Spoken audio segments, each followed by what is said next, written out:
Okay, we're going to 100% explain it, and we're going to face the music today, as all grown men should when they have strong opinions. We're going to talk about, the review of all the college football playoff games. We're going to talk about Texas and Washington. We're going to talk about Alabama and Michigan, as you would imagine. We're going to talk about the roster updates for Georgia, okay? But it's going to be a national hour first, local hour second here tonight, following last night's college football playoff games. It is a big show for you guys, so stay here, stay tuned, hit that thumbs up button, like, subscribe, rate, and review, all that good stuff. We're also going to crack into a way too early natty prediction. But I wanted to start with this. First of all, we are very, very close to 20,000 subscribers. We have a chance to hit it today during tonight's launch, live stream. So if at any point you have not subscribed to this channel, please feel free to do so tonight. We are trying to hit that milestone during the live stream today, so we have a little party, like the Michigan fans did in my mentions this past weekend. Look, here's the deal. I don't think I'm a hot takey dude, okay? Like a hot take, for example, would be Michael Penix is a better prospect than Caleb Williams. I think that's a little hot takey. Now, what I am is a person who works really hard, all right? And then when I formulate an opinion, I don't waver from opinions when I give them. I feel them in my hearts of hearts, and I say them with 100% conviction. Now, what that opens you up to as a person in my scenario, if you will, or my situation, what that opens you up to is being really, really loud wrong when you are wrong. And what you also have to understand is the folks that stick around, the folks that are around all the time, they know when you're right, all right? They get it. Like when you say that Ole Miss is going to skull drag Penn State, everybody's like, oh, okay, Brooks was right, that one.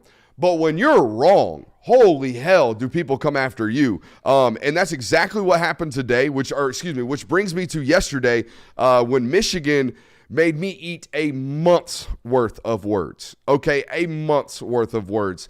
And I think it's been encapsulated the most. It's already done 1.1 million views on Twitter in the last 24 hours. I think who encapsulated my month-long opinion of Alabama is fixing to box the ever-loving shit out of Michigan.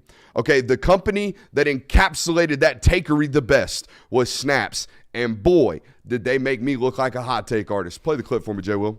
The last 4 football games, Michigan has averaged 282 yards per game. Yeah. If that were their yearly average, they would have finished 125th in total offense. I think they have played like shit when they have played real football teams. By the way, the only defenses in the top 40 this year, that stretch of football games: Iowa, Maryland, Ohio State, Penn State. Guess where Alabama sits? 16th. They are not a slapdick defense. They're going to box their ass. And by the way, any Michigan fan that's out here thinking that you can just bully your way to a national title, guess what? Bullies don't get bullied.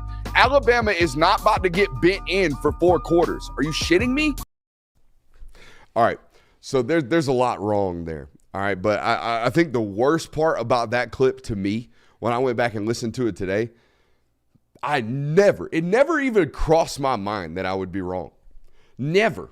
I believed 100,000% that Alabama was about to beat the hell out of Michigan just because I saw what I saw during the Big Ten year. Okay, what I failed to give mental credit to or failed to pay attention to was the fact that Michigan kind of got to walk through their schedule offensively relatively vanilla and didn't have to do what they showed up and did in the Rose Bowl. So we'll talk about that in a little bit. But, you know, also the other bad part about that clip and the fact that it went uber viral today and last night, and even when it went, you know, when they published it back in early December, I don't think I was 100% wrong there, even with the result. Even knowing the result now, the opinion there that Michigan was not going to be able to bully Alabama, okay, offensively for 4 quarters, that opinion was relatively right. In fact, I would say it was right. Apart from about 3 drives that really, really changed the football game, Michigan was relatively stagnant offensively. However, I was so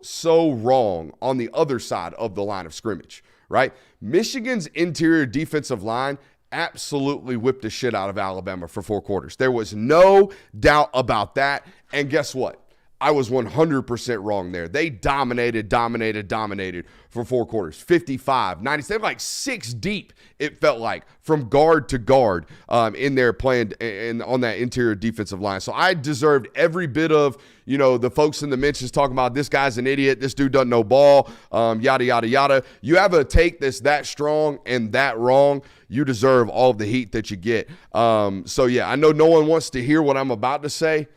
It got a little mean. It got a little mean there on some of.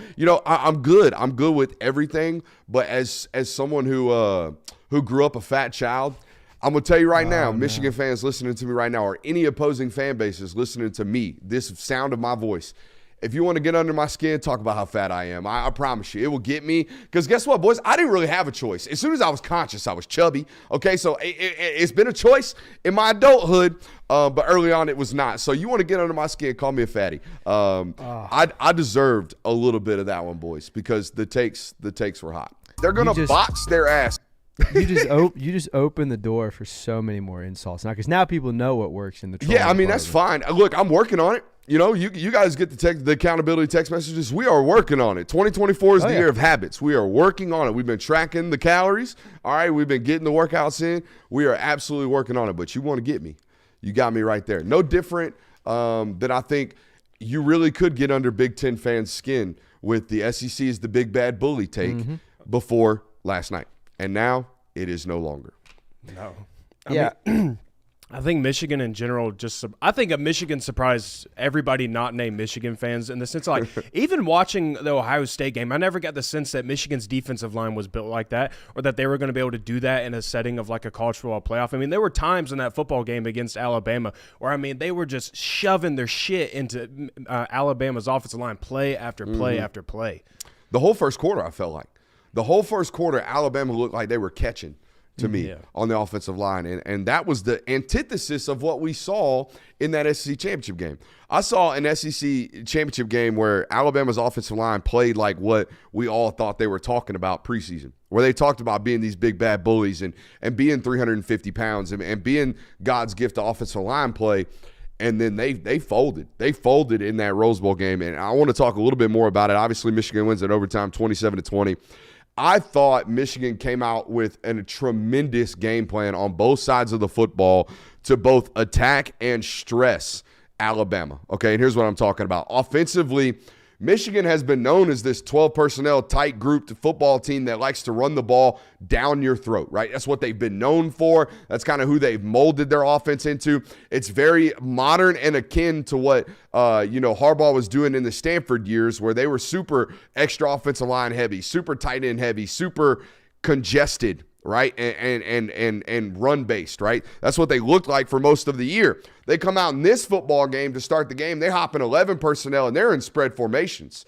So you prepare for a month for this. I'm going to play a game in a phone booth, and now all of a sudden we got to play it in a cornfield. And it just didn't feel normal. It didn't feel right for the whole first quarter. It felt like for Alabama, and you saw it in that first drive. Not only that, I was staggered to see Alabama confused by all the man beaters that they got. We knew coming into this football game that Alabama was going to play man coverage. They were going to play one high, stack the box, know that they could cover Michigan. So Michigan knew that as well, and they attacked with mesh concepts and running back leaks and things that we're going to show you on the board today. They had a game plan to both run into light boxes via 11 personnel and spread formation, something that they had not done much this year.